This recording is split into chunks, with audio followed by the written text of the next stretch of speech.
Hey, it's Scotty.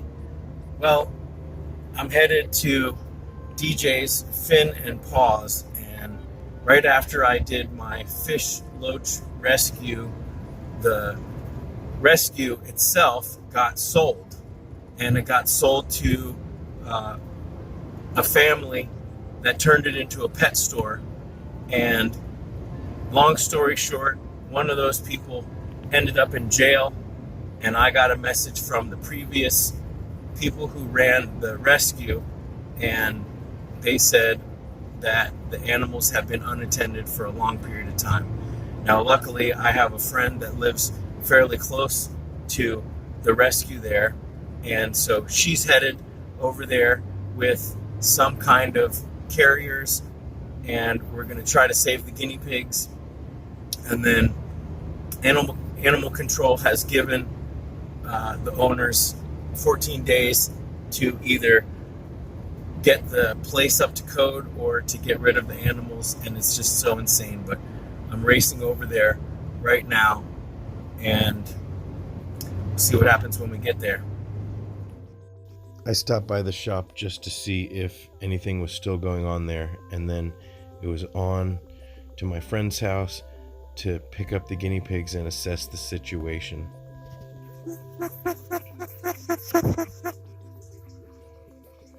But I just made it back after a long night, and there was 9 piggies total that were rescued, and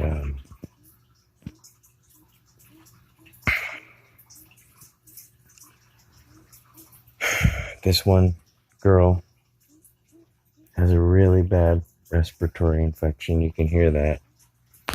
And there was only 2 boys and this girl. Let me see your face. Come here. Turn around. Let me see. Oh, I just gave her some Baytril and some vitamin C, which she slurped up. And then we're all going to go to sleep because it's 1:20 in the morning.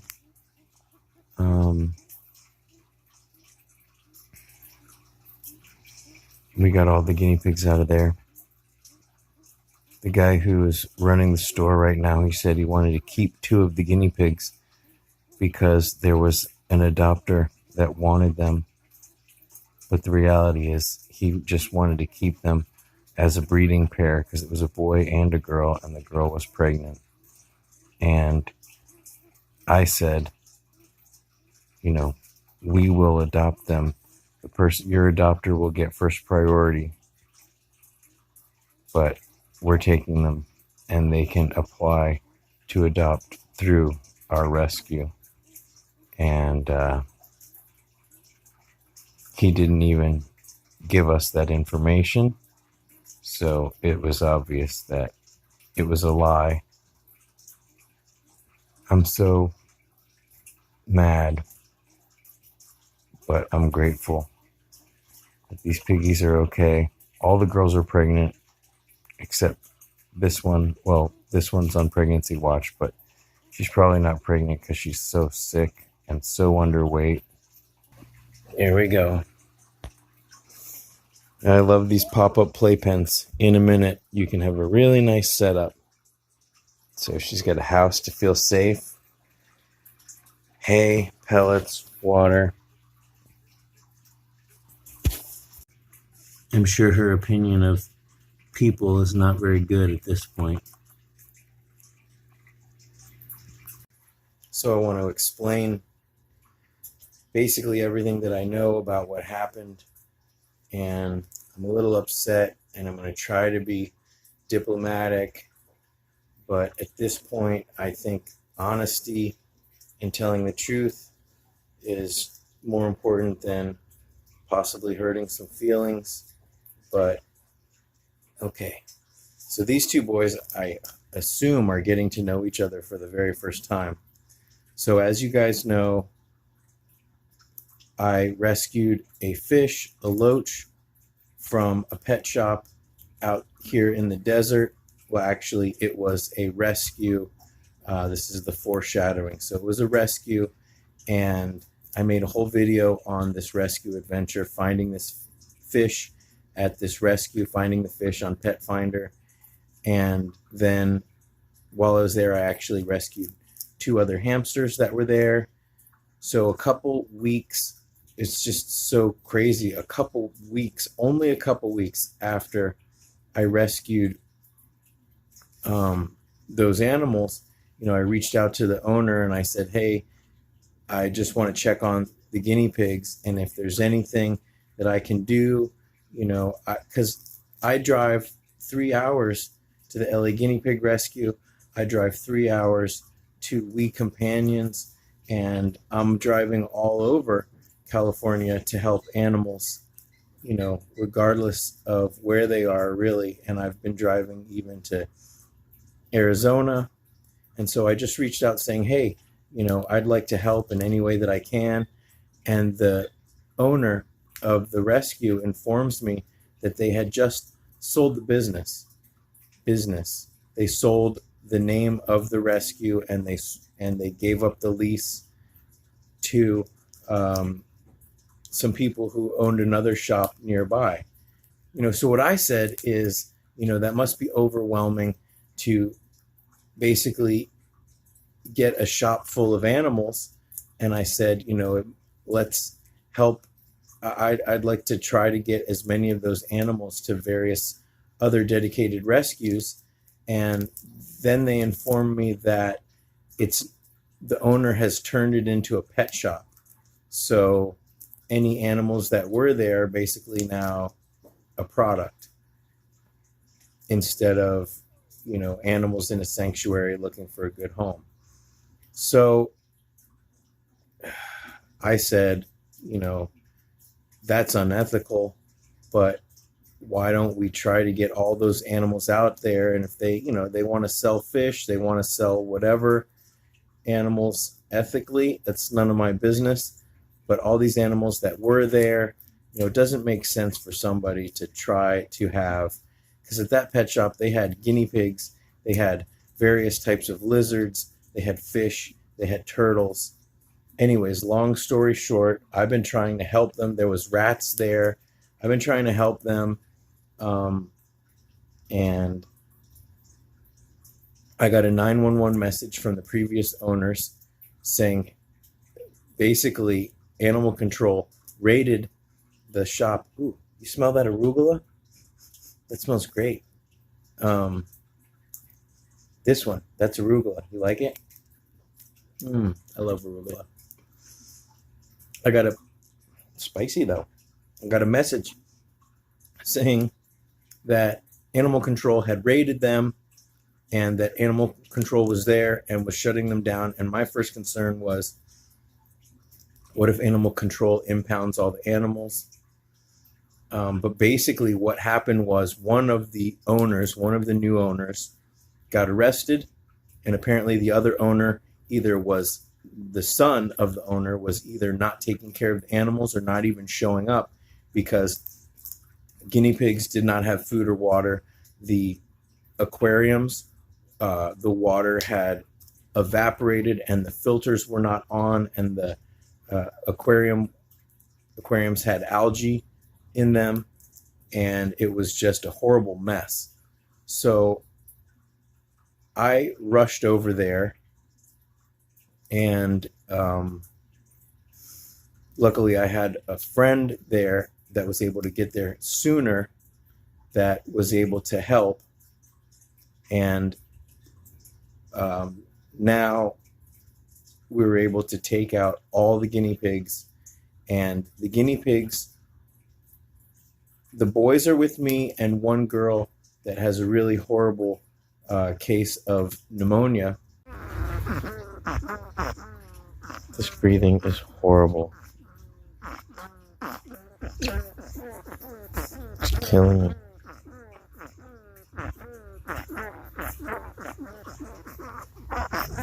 It's 6 a.m. and I have that piggy girl who I'm going to have to come up with a name, just because if I'm going to spend so much time with her, it only makes sense that I give her a name. but also I'm headed to the Chaparral Animal Hospital, and they're going to require a name for treatment. So I'm going to come up with a name for her.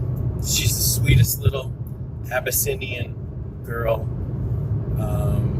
She kind of has a mop top like some Peruvians do. But I got home yesterday from the grocery store and just checked on her, and she was, you heard the heaving, but what you couldn't really see in the video is how she's gasping, and she's looking at me like, help me, help me. She's looking like, I know that this isn't normal. I know that breathing isn't supposed to be this hard. Life isn't supposed to be this hard.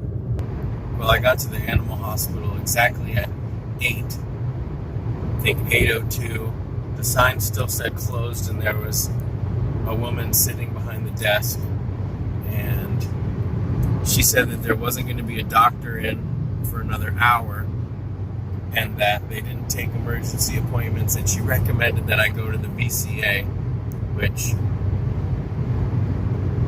I'm sure they're great for dogs and cats, but I've not had good experiences there with guinea pigs. So it's an hour away to the rescue where they have a nebulizer, and at least I can get Saskia to take a look at her and to diagnose, or at least give me an action plan. Maybe that action plan is turning around and going and camping out in front of the Exotic Animal Vet Center for the rest of the day. But my plan was to go to the vet, get whatever diagnostic needed to be done, possibly a prescription of something that we don't necessarily have at the rescue, and then go to the rescue armed with a little bit more information. But now I'm headed straight to the rescue, but hopefully we can come up with a plan. I mean, it sounds just like a really bad respiratory infection, and it's possible that the Bactrim that I was using isn't going to be effective enough. So I don't know. Regardless of how experienced you are with illness and whatever, there does come a time where you're just not knowledgeable enough, or the illness is advanced. There could be pneumonia, there could be other issues, there could be other medications that we don't normally use that could be helpful. And when I hear her gasping for air like this, I know every breath is a struggle, and every breath is torturous, and I'm sure she's afraid, and it's just breaking me up. So straight to the rescue. So I made it to the rescue, and I decided to name this girl Molly. I don't know, she just looks like a Molly to me, but I got her in the nebulizer, and Saskia was able to listen to her, and so we were able to actually fix the other nebulizer that was on the fritz. So I'm going to take it and nebulize her until I come back on Monday, and hopefully I'm going to be able to order one of these, order the supplies that we have. So I hate when guinea pigs are sick, but it is just a fact of life, and it is allowing me to learn about using a nebulizer and the medication and that kind of stuff. So I'll try to do a detailed video about nebulizers, how to make them, when I get this all figured out and ordered and everything. But this is kind of one of those things that you don't think you're going to need, and when you need it, if it's a couple days away on Amazon or something, then it's really too late. So I'm going to stop by Walgreens or just a pharmacy and see if they have any in stock, or Walmart or someplace like that, and see what the options are. But we're headed home. Good girl. You're so pretty. A little electrolyte mix after her antibiotics. Sweet girl. So this is Molly. We're going to do a nebulizer tonight, and I'll show you that.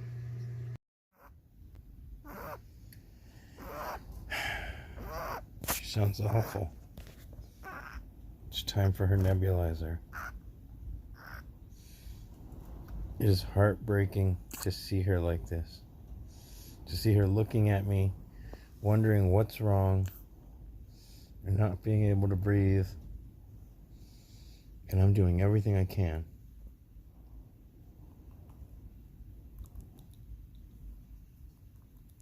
This is her electrolyte mix. But I don't want her choking, so only if she wants to drink it. Okay, girl, you ready to go in?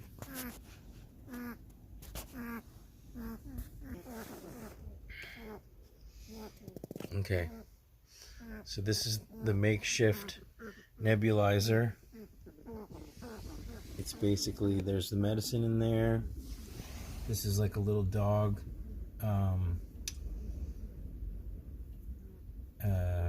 compressor. And then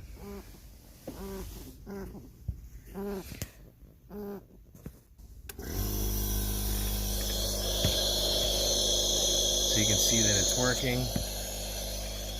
I just have to cover it.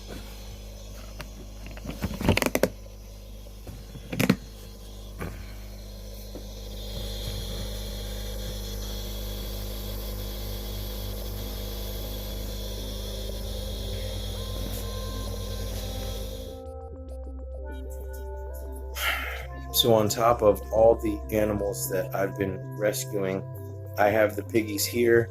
Some of the other piggies are at foster homes, and who knows when they will have space at the guinea pig rescue. Luckily, like I said, most of them were females except for these two.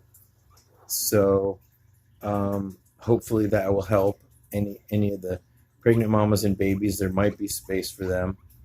But it breaks my heart. So that's what's going on. Stay tuned. The next video is going to be about trying to bond these two together.